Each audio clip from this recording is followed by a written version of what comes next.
तुम्हाला सांगितलं की हे दोन किरण आपण ज्यावेळेस एका शिरोबिंदूतून आत येतात त्यावेळेस एक कोन तयार होतो. कोण तयार हा शून्य कोन, इंग्लिश मध्ये ह्याला काय म्हणतात अँगल.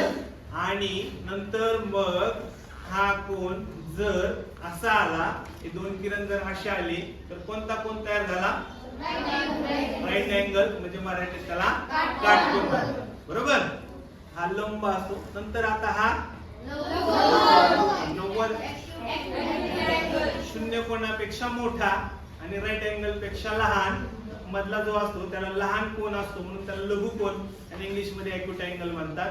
नंतर हा राईट अँगल, आता ऑब्ट्यूज अँगल म्हणजे विशाल कोन तयार झाला. आता सरळ कोन, इंग्लिश मधून स्ट्रेट अँगल तयार झाला. आता प्रविशाल कोन, इंग्लिश मध्ये अँगल. आणि हा पूर्ण कोन.